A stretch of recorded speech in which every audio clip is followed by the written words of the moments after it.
আসসালামু আলাইকুম প্রিয় দর্শক, অন্য মঞ্চের আলোচনায় সকলকে আমন্ত্রণ জানাচ্ছি। আজ আমাদের আমন্ত্রিত অতিথি হিসেবে আছেন সাংবাদিক ও কলামিস্ট জনাব মঞ্জুর আলম পান্না। জনাব মঞ্জুর আলম পান্না, আপনাকে আমাদের অনুষ্ঠানে স্বাগত জানাচ্ছি। অনেক অনেক শুভেচ্ছা মাসুদ ভাই। জনাব জনাব পান্না, আপনাকে জিনিস খেয়াল করবেন যে আমরা তো অনেকদিন ধরে কথা বলছি, আপনিও বলছেন, আমিও বলছি। আওয়ামী লীগ আমলেও বলতাম, সরকারের সমালোচনা করতাম, সরকারের অপকর্মগুলির সমালোচনা করতাম। অন্তর্বর্তী সরকারের আমলেও আমাদের প্রত্যাশার সঙ্গে যখন না মিলত প্রাপ্তিটা, আমরা কথা বলতাম এবং আমাদের মনে হতো যে আমরা বোধহয় সাধারণ মানুষের চিন্তাটাই আমাদের মধ্যে বেরোচ্ছে, এরকম কথা আমাদের মনে হতো। অনেকেও বলতো। নতুন সরকার এসেছে, তাদের নিয়েও আমাদের একটা বড় প্রত্যাশা ছিল যে তারা তো ওইগুলো দেখে এসেছে। তারা দেখেছে যে আওয়ামী লীগ সরকারের কর্মকাণ্ডের প্রতিক্রিয়া সাধারণ মানুষের মধ্যে কি। তারা দেখেছেন যে অন্তর্বর্তীকালীন সরকারের যে কর্মকাণ্ড, তার প্রতিক্রিয়া মানুষের মধ্যে কেমন। তো আমাদের কিন্তু একটা প্রত্যাশাই ছিল যে অনেক ঝড়-ঝাপটা পেরিয়ে এই সরকারটা এসেছে। ওনারাও বুঝতে পারবেন যে পিপলস এর পালসটা কি, সাধারণ মানুষ কি চায় আসলে, সাধারণ মানুষ কি দেখতে চায় না। মিনিমাম আমরা এটুকু তো বুঝি, সাধারণ মানুষ দলীয়করণটা দেখতে চায় না, অতি দলীয়করণ দেখতে চায় না। এগুলো তো আমাদের একটা প্রত্যাশাই ছিল। কিন্তু গত কয়েকদিন কি দেখলেন আপনি? আপনার প্রত্যাশার কতটুকু বাস্তবায়ন হচ্ছে বলে আপনি মনে করছেন? আমরা হোঁচট খেয়েছি, খুব কষ্টের সঙ্গে বলতে হচ্ছে মাসুদ ভাই যে আমরা হোঁচট খেয়েছি। এবং এ কথা আমরা বলেছিলাম, বিশেষ করে আপনি বলেছিলেন, আমিও বলেছিলাম যে 15 দিনের মাথায়, 20 দিন, এক মাসের মাথায় এসে যখন অন্যান্য টেলিভিশন বা কোন গণমাধ্যমের পক্ষ থেকে আমাদের রিয়াকশন জানতে চাওয়া হচ্ছিল, আমরা বলেছিলাম যে আমরা এই মুহূর্তে সমালোচনা করতে চাই না, আমরা এই গভর্নমেন্টকে সময় দিতে চাই। ন্যূনতম 3 মাস সময় দিতে চেয়েছিলাম, আমি অন্তত বলেছিলাম যে 3 মাস আগে সমালোচনা করতে চাই না। কিন্তু আহ আমরা বোধহয় এখন সরি বলতে বাধ্য হচ্ছি যে 3 মাস সময় আমরা নিতে পারছি না। তখন এই যে 1 মাস 20 দিন সময় হলো, 18ই ফেব্রুয়ারি এই গভর্নমেন্ট ওথ নিল, তারপরে 1 মাস 20 দিন হলো, এর মধ্যে কিন্তু অনেক কিছু ঘটে গেছে, হয়তো ওভারলুক করা যায়। কিন্তু সাম্প্রতিক সময়ে এসে মানে গত 8-10 দিনের মধ্যে যা কিছু ঘটছে, এখন আসলে সমালোচনা না করে পারছি না। তার কারণ অনেকে বলছেন, অনেকে আমরা এই শব্দ উচ্চারণ করতে চাচ্ছি যে তারেক রহমান সরকার যেন ডক্টর ইউনূস সরকারের এক্সটেনশন না হয়। ডক্টর ইউনূসের 18 মাস তো আমাদের শ্বাসরুদ্ধকর অবস্থায় গেছে, সব দিক থেকে, সব দিক থেকে। হুম। এবং আপনি যেটা বলছিলেন যে মানুষের একটা আকাশচুম্বী প্রত্যাশা না হোক, মোটামুটি একটা প্রত্যাশা ছিল না আওয়ামী লীগের যে নানান ধরনের অপকর্ম, বিভিন্ন ধরনের অভিযোগ তাদের বিরুদ্ধে, সেখান থেকে ডক্টর ইউনূসের প্রতি একটা প্রত্যাশা ছিল। ডক্টর ইউনূস তো সেই প্রত্যাশার ধারে কাছে না, বরঞ্চ দেশটাকে 50 পিছিয়ে দিয়ে গেছে নানান দিক থেকে, এগুলো তো আমরা আলোচনা করেছি।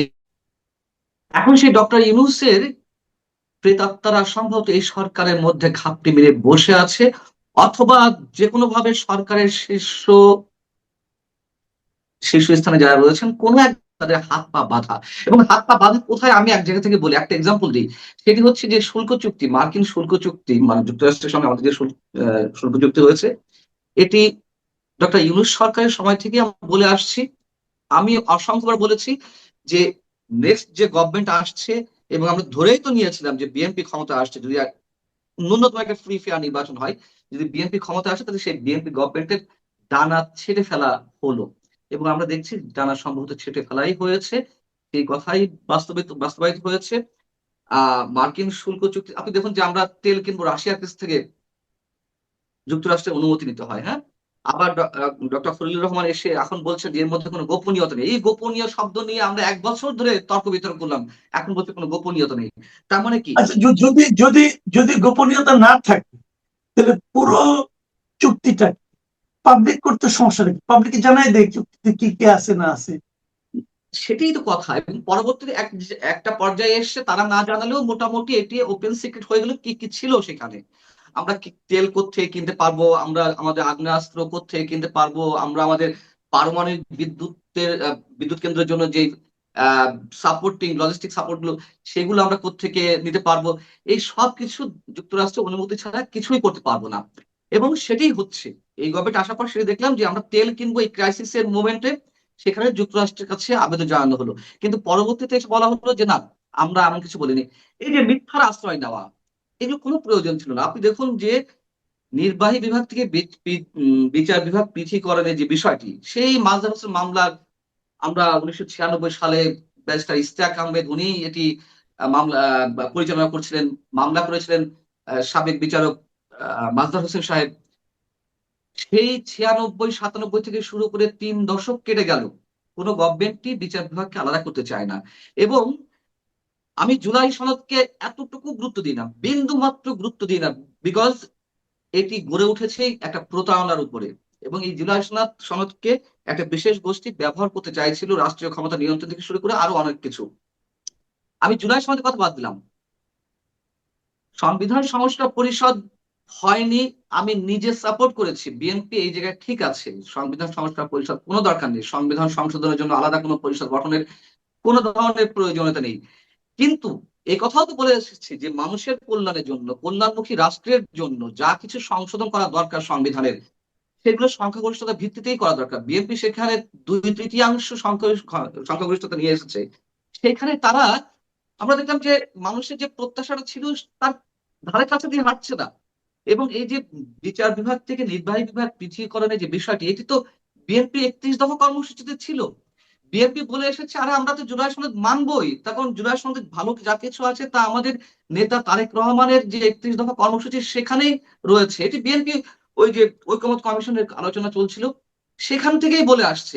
অথচ আমরা দেখলাম যে বিচার বিভাগ থেকে নির্বাহী বিভাগ থেকে বিচার বিভাগ পৃথকীকরণের যে বিষয়টি, সেটিও বাদ দিয়ে দিচ্ছে। যে অধ্যাদেশটি রাষ্ট্রপতির আদেশে হয়েছিল, সেই অধ্যাদেশটি বাতিল করা হচ্ছে, এটি রেটিফাই করা হচ্ছে না। তাহলে আমি জুলাই সনদ বাদ দিলাম, তাদের যে 31তম কর্মসূচি সেটিও কি মানুষের সঙ্গে প্রতারণার জন্য দেওয়া হয়েছিল? আমরা অ্যাস্টনিশ হচ্ছি। তারপর মনে করুন যে যে আহ বঙ্গবন্ধু 7ই মার্চের ভাষণ বাজানোর জন্য আর অনেক আটক করা হলো, 26 মার্চ ফুল দিতে গেছে বাচ্চা সহ নারীদের আটক করা হলো। কেন? এগুলো তো ইউনূস সরকারের কাজ ছিল, ইউনূস সরকার এগুলো করেছে। তাহলে কেন সেই কাজগুলো আমাদের এখনো দেখতে হচ্ছে? গণ ভবনকে জুলাই স্মৃতি জাদুঘর করা হয়েছে, সেটির উন্নয়নের জন্য বা কথিত জুলাই যোদ্ধাদের জন্য ভাতার ব্যবস্থা করা হচ্ছে, এসব সংসদে উচ্চ গলায় বলা হয়। কই এখনো পর্যন্ত আমরা দেখিনি গত 1.5 বছরে মুক্তিযুদ্ধের যে স্মৃতিচিহ্নগুলো ধ্বংস করা হয়েছে, বুলডোজার দিয়ে গুড়িয়ে দেওয়া হয়েছে। মুজিবনগরে মেহেরপুরে, মানে মেহেরপুরে মুজিবনগর কমপ্লেক্স, যেটি মুক্তিযুদ্ধের স্মৃতি বাহী যে বিষয়টি, ওটিকে গুড়িয়ে দেওয়া হয়েছিল 5 আগস্টের পর পরে। সেটার বিষয়ে মুক্তিযুদ্ধ বিষয় মন্ত্রণালয় থেকে কিছু বলা হয়নি। আমরা তাহলে, মানে আমরা কি বলতে বাধ্য হব? আমি প্রশ্ন করছি কিন্তু যে এই সরকার ডক্টর ইউনূসের এক্সটেনশন, আমরা তেমনটি তো ভাবতে চাই না। অতএব এর মধ্যে অনেক বিষয় জড়ো হয়েছে। তারপরে যুদ্ধাপরাধের বিষয়ে শোক প্রস্তাব আনা হলো। আমরা তো ধাক্কা খেয়েছি, আমরা ভাবতে চাই না, আমরা এমনটা ভাবতে চাই। শুনুন, ইতিহাস নিয়ে যা কিছু করছে, কে স্বাধীনতা ঘোষক, কে স্বাধীনতা নেতৃত্ব দিয়েছে, এগুলো চর্বিত চর্বণ 55 বছর ধরে হচ্ছে। এগুলো দিয়ে তারা যদি লাভবান হতে পারে হোক, আমাদের কোনো আপত্তি নেই। কিন্তু আমাদের মূল যে ইতিহাস, সেটি কেন পরিবর্তন করা হবে? সেই জায়গাতেও আমরা দেখছি যে মানুষের সঙ্গে এগুলো নিয়েও রাজনীতি হচ্ছে। আচ্ছা, একটা জিনিস আমরা দেখছি যে একটা দলীয়করণের ব্যাপার, যেটা আমরা বিভিন্ন ক্ষেত্রে দেখলাম, যে সিটি কর্পোরেশন গুলিতে দলীয় প্রশাসক নিয়োগ করা হলো। তারপরে আপনার ইয়েতে এই কি বলে জেলা পরিষদে, সবগুলি জেলা পরিষদে নিজস্ব দলীয় প্রশাসককে নিয়োগ করা হলো। যারা নির্বাচনে হেরে গেছে তেমন লোককে বসিয়ে, যাকে মনোনয়ন দেওয়া যায়নি তেমন লোককে বসিয়ে পুরস্কৃত করা হলো। আবার দেখলাম পাবলিক বিশ্ববিদ্যালয়গুলিতে ভিসি নিয়োগ করা হলো দলীয় লোক। এবং সর্বশেষ আমরা দেখলাম যে ক্রিকেট বোর্ডের যে কমিটি, সেই কমিটিতেও হঠাৎ করে আচমকা ভেঙে দিয়ে নতুন যে 11 জনের অ্যাডহক কমিটি গঠন করা হলো, সেখানে 3 মন্ত্রীর ছেলে, 1 প্রতিমন্ত্রীর বউ এবং আরো অনেককে, যেগুলো যাদের সবারই দলীয় কোনো না কোনো পরিচয় এবং অথবা সংশ্লিষ্টতা আছে, এগুলি নিয়োগ করা হলো। তো এগুলি কি দেশকে মানে আপনার খুব ভালো গণতান্ত্রিক একটা প্রক্রিয়ার মধ্যে নিয়ে যাচ্ছে বলে সেরকম কোন নমুনা আপনি এখানে দেখতে পাচ্ছেন? প্রশ্ন ওঠে না, প্রশ্নই ওঠে না। তার কারণ যা কিছু আগে ঘটেছে তারই পুনরাবৃত্তি শুরু হয়েছে। মানে মর্নিং শোজ দ্য ডে, একটা কথা তো আছে তাই না? সেই পুরোনো কথাটি আমাদেরকে বারবার উচ্চারণ করতে হয়, এটা আমাদের দুর্ভাগ্য। তো প্রথমে কিছু চমক আমরা পেয়েছিলাম, আমরা খুবই আশান্বিত হয়েছিলাম যে শুল্কমুক্ত গাড়ি এমপিরা নেবেন না, মন্ত্রীরা নেবেন না, অথবা কোনো কোনো মন্ত্রী তার সরকারি বাসভবনে উঠবেন না। তারেক রহমান সাহেব তার প্রোটোকলের যে গাড়ি বহর সেই সংখ্যা কমিয়ে আনলেন। এইসব জায়গা থেকে না আমরা আহ মানে আমাদের চাওয়ার জায়গাটা তো অল্প, মানুষের চাওয়া কিন্তু খুব বেশি না, বেসিক কিছু জায়গা পূরণ করলেও হলো। কিন্তু ওই চমক দেওয়া পর্যন্তই, এরপরে আর কি? হ্যাঁ, এটি যে মানে আমাদের স্বীকার করতে হবে, আহ ফুয়েলের যে ক্রাইসিস, জ্বালানির যে ক্রাইসিস ইরান যুদ্ধকে কেন্দ্র করে, তার মধ্য দিয়ে জ্বালানি তেলের দামটা হয়তো বাড়ানো হয়নি। এটি ভালো, আমরা এটিকে অবশ্যই সাধুবাদ জানাই, এটি অবশ্যই সরকারের প্রশংসা করি, কিন্তু সেটি কাভার করবে কিভাবে সেটি একটি প্রশ্ন। দ্বিতীয়ত হচ্ছে ভোজ্য তেলের দাম কম বাড়ানো হয়েছে, লিটার প্রতি 10 টাকা করে বাড়ানো হয়েছে। আহ এটি তো আবার আমরা মানে মানবো কি মানবো না, আমি মাঝে মাঝে থাকতে চাই। হ্যাঁ, একটা যুদ্ধ সংগঠিত হয়েছে, সেই জায়গায় কাঁচামাল আসতে পারছে না, বা হরমুজ প্রণালী বন্ধ রাখা হয়েছে, সেখান থেকে তো আপনার অপরিশোধিত তেল আসে। তো সেই জায়গা থেকে জ্বালানি তেলের দাম বাড়ায়নি, এটা কৃতিত্ব বিষয়, কিন্তু ভোজ্য তেলের দাম কেন বাড়ানো হলো? এটি তো একটা কোশ্চেন। মানুষের ন্যূনতম যে জায়গাটি, আমরা দেখলাম মন্ত্রীরা বিভিন্ন তাদের দপ্তর সংশ্লিষ্ট বিভিন্ন অফিস জেলা পর্যায়ে পরিদর্শন করছেন হুটহাট করে। আমরা মনে করলাম আর ডক্টর কি নাকি, কিন্তু 2 দিনের মাথায় আমরা এই কথাও বললাম যে এইসব চমক দেওয়ার চেয়ে মূল কাজটি করতে হবে। আমরা দেখলাম যে না, মূল কাজের জায়গায় কেউ নেই।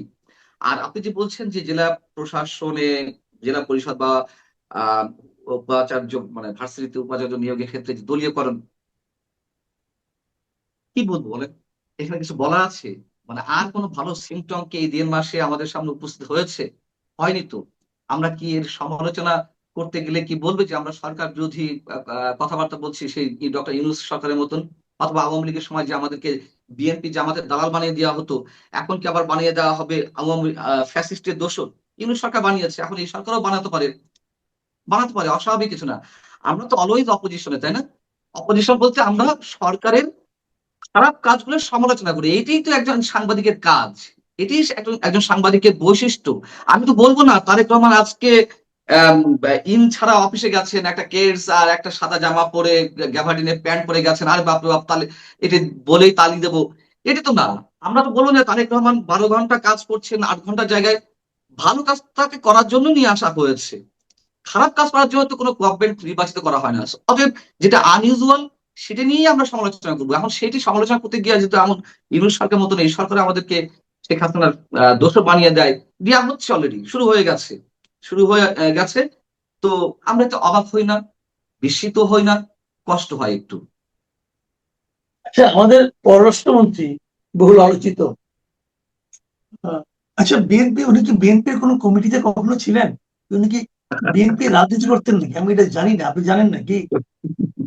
আপনি জানেন না, যাই হোক, আপনার কাছে বিস্ময় লাগছে, এই জন্য আপনি প্রশ্ন করছেন। ওই যে আচ্ছা, বললাম যাই যে হোক, ডক্টর ইউনূস শাসনের প্রেতাত্মারা ঘাপটি মেরে বসে আছে। ঘাপটি না, ওপেন তো আছেন। ডক্টর খলিলের ব্যাকগ্রাউন্ডটা কি? তার বিরুদ্ধে তো একটা হত্যা মামলাও ছিল লতিফুর রহমান সরকারের সময়, তত্ত্বাবধায়কের সময়। সেটি কোত্থেকে কোথায় উধাও হয়ে গেল, এগুলো নিয়ে প্রশ্ন তুলছে না ডক্টর আলী না, রিয়াজ। ডক্টর আলী, আমি এই ফাঁকে যখন হত্যা মামলা আসলো একটি হ্যাঁ, এক্সট্রা ম্যারিটাল অ্যাফেয়ার্স এর জায়গা থেকে, এই যে ডক্টর আলী রিয়াজের বিরুদ্ধে একজন যৌন হয়রানির অভিযোগ তুলেছিলেন, সেই মেয়েটি কোথায়? তাকে কেন খুঁজে পাওয়া যায় না, এই প্রশ্নটা আমরা কেউ তুলেছি? অতএব আপনি ডক্টর খলিলের কথা জিজ্ঞেস করছেন, ডক্টর খলিল ভারতে গেছেন, তিনি তিনি নাকি আবার জাতিসংঘের মহাসচিব পদে প্রতিদ্বন্দ্বিতা করছেন বা করতে চান।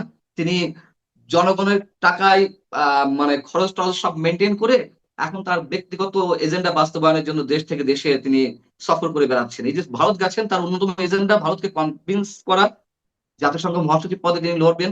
আমি যদি ভিতরে খবর জানি, আহ মরিশাস যাচ্ছেন বা ইন্ডিয়ার একটি অনুষ্ঠানে যোগ দিতে। তবে তার হিডেন এজেন্ডা হচ্ছে মহাসচিব পদে প্রতিদ্বন্দ্বিতার জন্য আহ অনেককে কনভিন্স করার জায়গাটি। এখানে একটা বিষয় হলো কি, উনি, আমি যতটুকু পত্র পত্রিকা পড়লাম যে উনি নাকি এখানে নাকি এই কূটনৈতিক সফরে এই 4টি বিষয়কে বেশ প্রাধান্য দেওয়া হবে বলে বলা হচ্ছে। এর মধ্যে বিভিন্ন পত্রিকা দেখলাম যে উল্লেখযোগ্য একটা বিষয় হচ্ছে শরীফ ওসমান হাদির হত্যার সঙ্গে যারা যুক্ত আসামি ছিল তাদের প্রত্যর্পণ করে।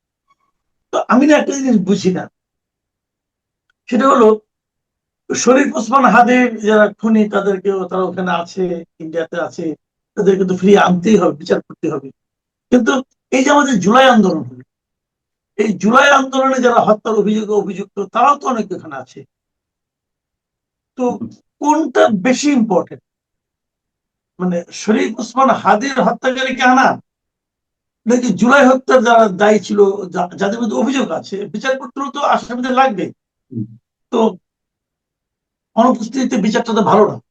তো তাদেরকে আনা, দুইটাই তো আলোচনার বিষয় থাকতে পারে, কিন্তু শরীফ ওসমান হাদিকে বিশেষ গুরুত্ব দেওয়া হচ্ছে, এটা আপনার কাছে কেমন লাগছে? সবই পলিটিক্যাল। প্রথম কথা হচ্ছে জুলাই হত্যাকাণ্ডের নায়কেরা বা হত্যাকারীরা, আত্মস্বীকৃত খুনিরা দেশেই আছে, দেশেই আছে, সরকারের আশেপাশে আছে, সংসদের মধ্যেও আছে বলে অনেকের অভিযোগ। এখন বিষয় হচ্ছে যে হত্যাকাণ্ডগুলো কারা ঘটিয়েছে সেটি নিয়েও তো প্রশ্ন আছে। মানে আমি যদি বলি যে আওয়ামী লীগ ঘটিয়েছে, সেটি নিয়েও আমরা কথা বলেছি, আসলে এর পিছনে কারা ছিল, কে কি করেছে। আমি যদি স্পষ্ট করে বলি যে আত্মস্বীকৃত খুনিরা তো এখানে আছে, এনসিপির কিছু নেতা আছে না, তারা বলেছে না যে আমরা বিটিভি ভবনে, আমরা মেট্রো রেল ভবনে আগুন ধরিয়ে দিয়েছি, আমরা পুলিশ হত্যা করেছি। ওই মাহাদি নামে একটা ছেলে, রংপুরের না কোথাকার একটা বাচ্চা ছেলে, সে মানে খুব নিজেকে জাহির করে বললো যে এসআই সন্তোষকে আমরা হত্যা করেছি, আমরা আহ আহ, থানা জ্বালিয়ে দিয়েছি, পুড়িয়ে দিয়েছি। তো তাদেরকে তো আটক করা হচ্ছে না, ওই যে দায় মুক্তি দেওয়া হয়েছে। এখন দায় মুক্তি যদি দেওয়া হয়ে থাকে, আমি কি করে বলবো যে ভারতে যারা আছে তারাই প্রকৃত হত্যাকারী? আচ্ছা, আমি ফর্মাল জায়গায় যদি কথা বলতে হয়, ঠিক আছে, তারা হত্যাকারী, মানে অভিযুক্ত হত্যাকারী, অন্তত মামলা হয়েছে। একটু ওসমান হাদির কথা বললেন, দেখুন এটা রাজনীতি। এখন ওসমান হাদির হত্যাকাণ্ডে বিচারের দাবিতে ইনকিলাব মঞ্চ নির্বাচনে মাত্র 3-4 দিন আগে যমুনা ঘেরাও করলো। যমুনা ঘেরাও করে বলল যে জাতিসংঘের তত্ত্বাবধানে এই হত্যাকাণ্ডের তদন্ত করতে হবে এবং এই নির্বাচনের আগেই হত্যাকাণ্ডের বিচার করতে হবে। মানে একটা কি বলে, এটা ছেলে মানুষ ঠিক না। মানে এটা এটা আমি বলবো যে ইন্টেনশনালি নির্বাচনে যেখানে 3-4 দিন বাকি আছে তার মধ্যে নাকি হাদি হত্যাকাণ্ডের বিচার করতে হবে। হ্যাঁ, তাহলে কেউ তাদেরকে দিয়ে বলিয়েছে, ইচ্ছাকৃতভাবে আনরেস্ট তৈরি করা একটি বিষয় হচ্ছিল। এখন বিষয় হচ্ছে যে হাদি হত্যাকাণ্ডে মানে যারা খুনি, যারা ধরা পড়েছে এখানে, ফয়সাল সহ আরো কয়েকজন, তাদেরকে ফিরিয়ে আনা বিষয়টি এটিও রাজনৈতিক। এখন এই হত্যাকাণ্ডের সঙ্গে এমন কেউ জড়িত, আমিও বিশ্বাস করি, যারা ডিপ স্টেটের হয়ে খেলছিল, অথবা ডিপ স্টেটের পরিকল্পনা অনুযায়ী হাদিকে হত্যা করা হয়েছে। নয়তো হাদি এমন কোনো ফিগার না যে হাদিকে হত্যা করতে হবে ওই সময়। তো এটা তখন দেশকে একটা অস্থিতিশীল তৈরি করে নির্বাচন পিছিয়ে দেওয়ার একটা পরিকল্পনা ছিল। এবং কারা হত্যা করেছে এটি গভর্নমেন্টের কাছে মোটামুটি পরিষ্কার। তাদেরকে ধরে নিয়ে এসে যারা এখন গভর্নমেন্টের বিরুদ্ধে নানান ধরনের হুঙ্কার ছাড়ছে, হুঁশিয়ারি উচ্চারণ করছে, রাজপথ উত্তপ্ত করা ঘোষণা করছে, তাদেরকে একটু মার প্যাচে ফেলার জন্য সম্ভবত এখন হাদি হত্যার যারা হত্যাকারী, মানে খুনি, তাদেরকে ফিরিয়ে আনার বিষয়ে আহ অগ্রাধিকার দেওয়া হচ্ছে। এছাড়া আর কোনো কারণ নেই।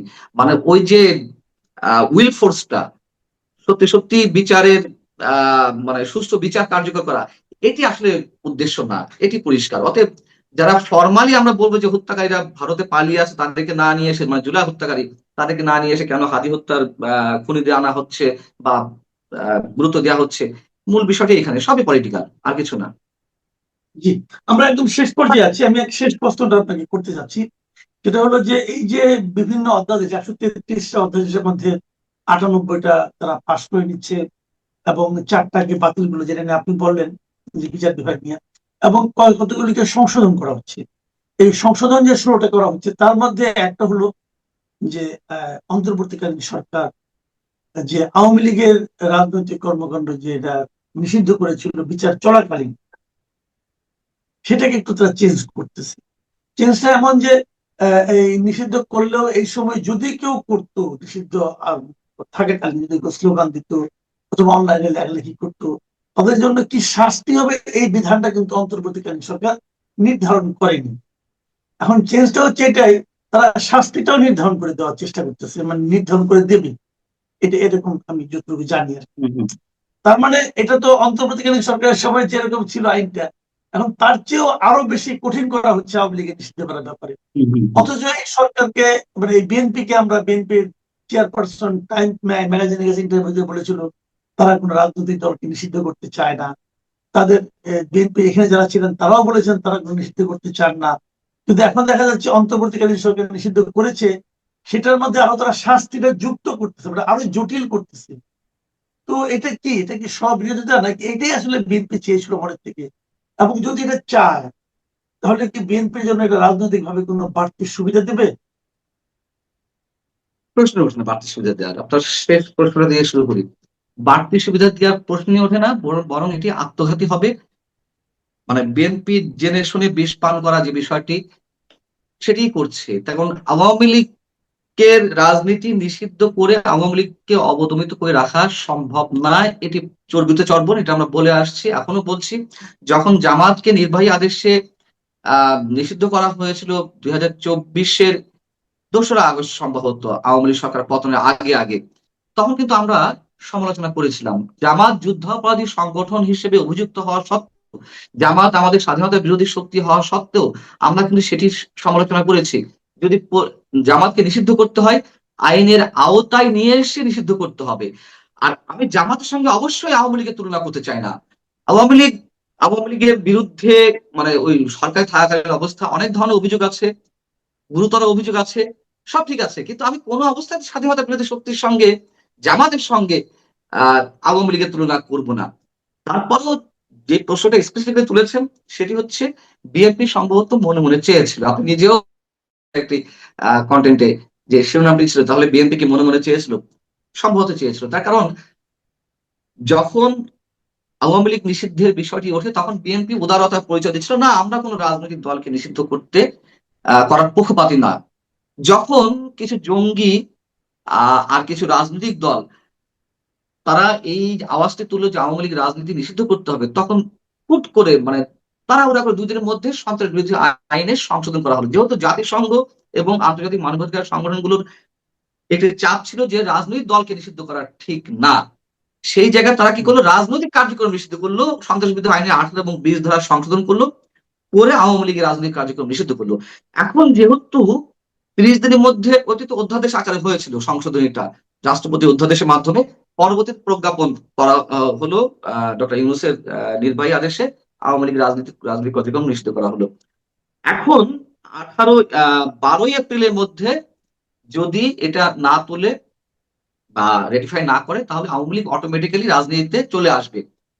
এই জন্য সেটি আইন করা হচ্ছে যে সন্ত্রাস বিরোধী অভিযোগে আহ রাজনৈতিক কার্যক্রম নিষিদ্ধ থাকার বিষয়, মানে এর সঙ্গে শাস্তি বিষয়টা সংযোজিত করা হচ্ছে। আপনি দেখুন, এই আওয়ামী লীগ রাজনীতিকের মানে আওয়ামী লীগের রাজনৈতিক কার্যক্রম নিষিদ্ধ হওয়ার পর থেকে অসংখ্য অসংখ্য নেতাকর্মী, সাধারণ মানুষও যারা রাজনীতির সঙ্গে যুক্ত ছিলেন না, তাদেরকেও আটক করা হয়েছে বিভিন্ন মানে লেনদেনের জায়গা থেকে। চাঁদা চেয়েছে, পায়নি, তাকে ধরে আওয়ামী লীগের সাজিয়ে ধরা হয়েছে, এই সন্ত্রাস বিরোধী আইনে দেওয়া হয়েছে। কিন্তু তাদের বিরুদ্ধে কিন্তু কোনো শাস্তি নির্ধারণ করা যায়নি, যেহেতু ওটা কোনো অপশন নেই, শুধু ধরা হয়েছে মিছিল মিটিং করার অভিযোগে। আমার সাথেও জেলের মধ্যে অনেকেই ছিলেন যারা ওই মাসের পর মাস এখনো পর্যন্ত কারাগারে রয়েছেন, এখনো পর্যন্ত তাদের বিরুদ্ধে নতুন নতুন মামলা যাচ্ছে। এখন তাদের শাস্তি বিধান করা যাচ্ছে না, শাস্তি দেওয়া যাচ্ছে না, ওই যে অপশন তো নেই। এই জন্য শাস্তির বিধানটি যুক্ত করা হচ্ছে। নিষিদ্ধ রাজনৈতিক সংগঠনের নেতাকর্মীদের বিরুদ্ধে শাস্তির অপশনটি আছে, কিন্তু রাজনৈতিক কার্যক্রম নিষিদ্ধের সংগঠনের সাথে যারা জড়িত পলিটিক্যাল অ্যাক্টিভিটিসে থাকবে, তাদের কোনো শাস্তি বিধান নেই। এই জন্য এটি জড়িত করা হচ্ছে, মানে রেটিফাই করা হচ্ছে, নতুন করে সংযোজিত করা হচ্ছে। এখন আওয়ামী লীগ অটোমেটিক্যালি চলে আসতো। এটি করে কি হবে, এই সরকারকে নতুন করে প্রজ্ঞাপন জারি করতে হবে যদি আওয়ামী লীগের রাজনীতি ওপেন করতে চায়। অর্থাৎ আওয়ামী লীগকে নিয়ে বর্তমান সরকার একটু খেলবে, তারা যাতে একটু নতজানু হয়, নাকে দড়ি দিয়ে ঘুরানো হবে, সেই কাজগুলো করছে। আরেকটি বিষয় হতে পারে, যদি এটি হয়, আমি জানি না, এটা বলা ঠিক না, এটা আমার ধারণা, যদি সরকার সত্যি গণতান্ত্রিক হয়ে থাকে, যদি সরকার সত্যি আওয়ামী লীগকে নিয়ে রাজনীতি করতে চায়, প্রথমে যেটি বলছিলাম যে আত্মঘাতী হবে যদি আওয়ামী লীগকে সত্যি সত্যি নিষিদ্ধ করতে চায়, সেই জায়গায় যদি অনুধাবন করে থাকে, সম্ভবত বলটি আদালতের কোর্টে দিতে চাইছে।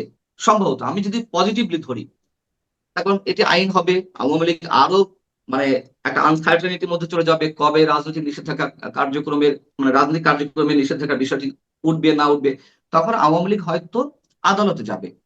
আদালতে গিয়ে তারা এটির বিরুদ্ধে রিট করবে।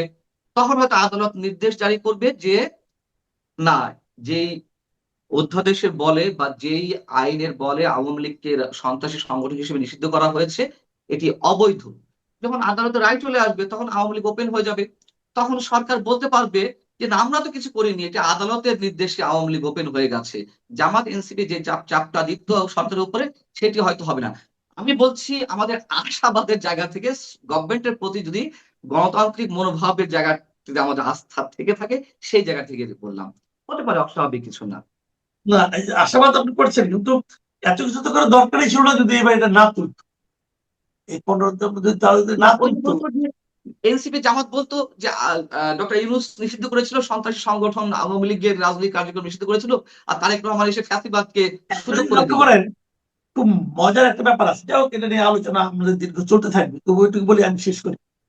যে মানে যে অধ্যাদেশটা করেছিল সেখানে বলা হয়েছিল যে যতদিন বিচার কার্য শেষ না হবে ততদিন পর্যন্ত তাদের রাজনৈতিক কর্মকাণ্ড নিষিদ্ধ হবে। তো একটা প্রশ্ন, বেসিক প্রশ্ন, বিচার কার্য তো শুরুই হয়, কোনো মামলা কি হয়েছে? হয়তো নাই। না, রায় এখন হয়েছে যদি আগামী 10 বছর বিচার কার্য শুরু না হয় তাহলে 10 বছর এরকম থাকবে। ট্রাইব্যুনালে কয়েকটি রায় হয়েছে। হ্যাঁ, এটা শান্ত রায়, এগুলো তো বোগাস।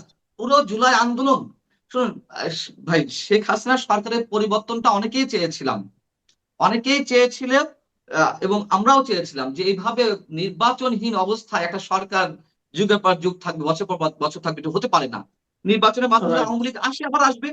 কিন্তু এই সরকার হটানোর পেছনে যে আন্দোলন ছিল সেই বা যে ডিজাইন ছিল সেটিকে তো আমরা কোনোভাবেই সমর্থন করিনি, এখনো করি না। এবং আমার ধারণা সেই ডিপ স্টেটের খেলার অংশ হিসেবে এখনো অনেক কিছু চলছে। বিএনপি ফেলে দেওয়ার হুঁশিয়ারি দেওয়া হয় 2 মাসের মধ্যে। বুঝুন অবস্থা, একটা সরকার এসেছে 1.5 মাসও হয়নি, সেই সরকার ফেলে দেওয়ার হুঁশিয়ারি দেওয়া হয়। অতএব আমরা ধরে নিতে পারি যে ডিপ স্টেটের খেলা কতটা গভীর। জি, অনেক ধন্যবাদ, অনেক ধন্যবাদ জনাব মঞ্জুর আলম পান্না। প্রিয় দর্শক, আপনারা এতক্ষণ কষ্ট করে আমাদের অনুষ্ঠান দেখলেন, আপনাদের সবার প্রতি কৃতজ্ঞতা। আগামীতে আবার কথা হবে। সবাই ভালো থাকবেন। আল্লাহ হাফেজ।